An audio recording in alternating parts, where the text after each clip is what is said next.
warahmatullahi wabarakatuh. Waalaikumsalam warahmatullahi Waalaikumsalam wabarakatuh. warahmatullahi wabarakatuh. Iya. Terima kasih loh Cafe. Ya karena Cafe hari ini akan menemani adik-adik dalam pembahasan TOIPS kelas 8. Yuk, siapkan ingatannya atau catatannya ya. Barangkali ada yang sama atau ada yang beda. Nah, nanti kita lihat pembahasannya. Oke, adik-adik langsung saja kita simak pembahasan TOIPS kelas 8. Silakan Cafe. Oke, terima kasih Misti. Terima kasih Misti. Halo adik-adik semua, balik lagi sama Cafe. Di kali ini kita akan membahas pelajaran IPS dari tryout asas kelas 8 yang sudah dilaksanakan oleh adik-adik di waktu kemarin. Oke, kita langsung mulai aja ke pembahasannya ya. Kita mulai dari nomor 1. Pembangunan jalan tol dan jalur kereta api cepat di Pulau Jawa telah meningkat konektivitas antar kotanya. Analisis dampak positif dan negatif yang paling tepat dari pembangunan ini adalah jawaban yang tepat dari nomor 1 ini. Boleh sambil di-recall ya, jawaban adik-adik waktu itu apa? Nah, jawaban yang tepat adalah yang A. Dampak positif itu mempermudah mobilitas barang dan jasa. Sedangkan dampak negatif dapat meningkatkan polusi udara dan kemacetan di area sekitarnya. Nah, kenapakah jawaban yang tepat yang A?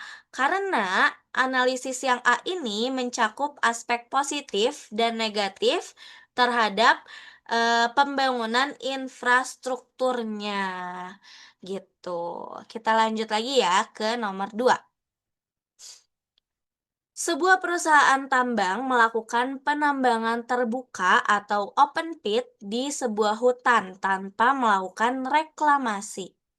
Peta minda yang tepat untuk menganalisis hubungan aktivitas ini dengan perubahan iklim dan potensi bencananya adalah untuk nomor 2 ini adik-adik jawabannya apa? Oke, kalau jawaban yang tepat dari nomor 2 ini adalah yang A. Penambangan, deforestasi, peningkatan karbon dioksida, perubahan iklim, banjir, dan kekeringan. Karena ini tuh menunjukkan sebab akibat dari aktivitas penambangan dan dengan perubahan iklim gitu. Jadi penambangan ini menyebabkan deforestasi. Deforestasi menyebabkan peningkatan karbon dioksida.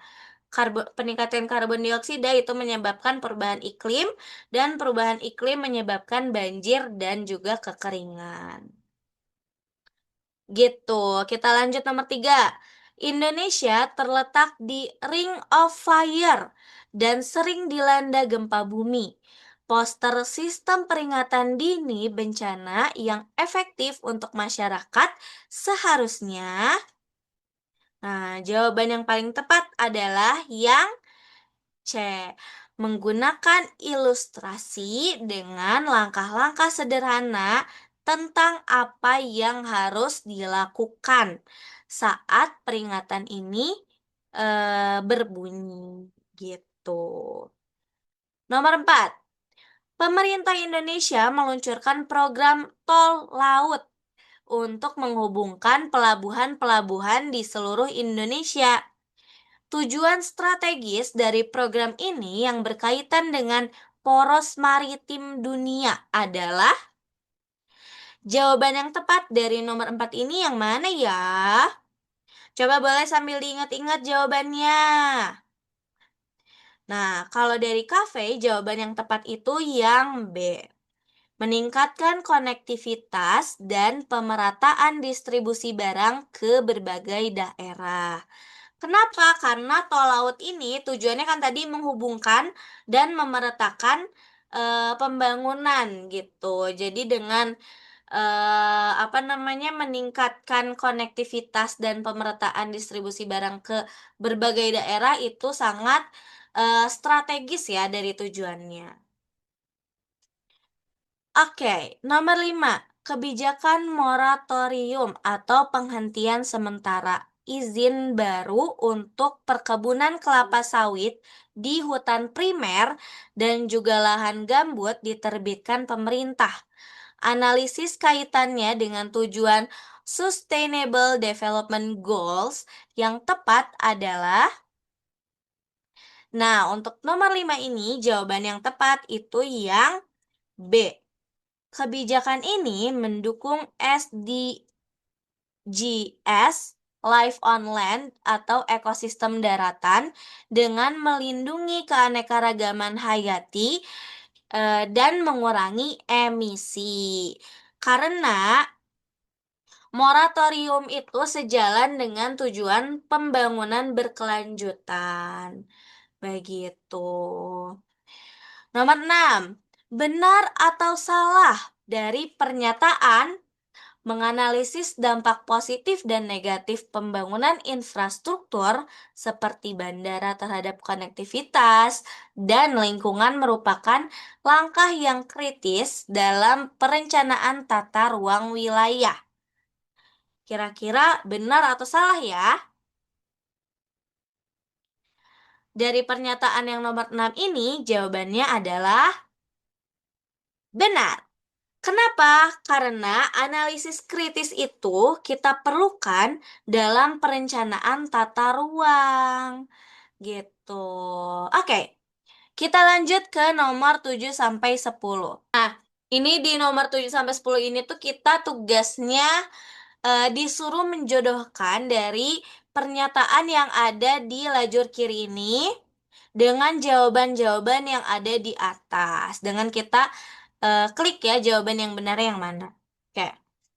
Coba kita mulai dari nomor 7 dulu atau yang pernyataan yang pertama di sini dulu ya.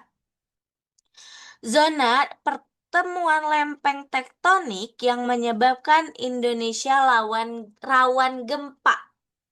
Kira-kira yang jawaban yang tepat atau yang memiliki hubungan dengan pernyataan tersebut adalah yang D, betul. Karena tadi di soal sebelumnya juga udah dijelasin ya bahwa Indonesia ini dijuluki Ring of Fire karena memang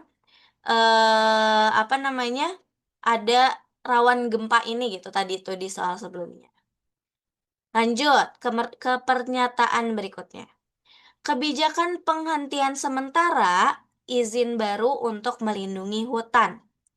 Kira-kira jawaban yang memiliki hubungan dengan pernyataan berikut adalah betul sekali yang A, karena tadi juga udah ada di soal sebelumnya ya, bahwa moratorium ini ada hubungannya dengan penghentian sementara, gitu. Kebijakan penghentian sementara. Lanjut. Gas yang dilepaskan dari pembakaran hutan dan bahan bakar fosil itu menjadi penyebab utama dalam pemanasan global. Kira-kira pernyataan yang nyambung atau jawaban yang sekiranya memiliki hubungan dengan pernyataan tersebut adalah yang C, gas rumah kaca ya, karena ini sama-sama mengandung karbon dioksida atau CO2. Oke, terakhir, sistem yang memberikan sinyal awal sebelum bencana seperti tsunami terjadi. Nah, berarti ini tinggal jawabannya B atau B atau E, sorry. Kira-kira jawaban yang tepat untuk pernyataan ini yang mana ya? Pinter, betul sekali. Jawaban yang tepat adalah yang E atau peringatan dini. Tadi juga ada di soal sebelumnya bahwa sistem yang memberikan sinyal awal sebelum bencana seperti tsunami terjadi itu termasuk ke dalam peringatan dini. Gitu adik-adik, sudah selesai untuk pembahasan IPS kelas 8. Karena sudah selesai, Kafe kembalikan lagi ke Misty. Oke, terima kasih Cafe. Ya, adik-adik mudah-mudahan bisa dipahami ya adik-adik. Nah, nanti di video pembelajaran berikutnya juga ada materi yang lain juga ya. Ada matematika dan sebagainya. Nah, adik-adik bisa akses juga ya. Oke, terima kasih Cafe. Cafe dan adik-adik kita akan berjumpa di lain kesempatan. Assalamualaikum warahmatullahi wabarakatuh.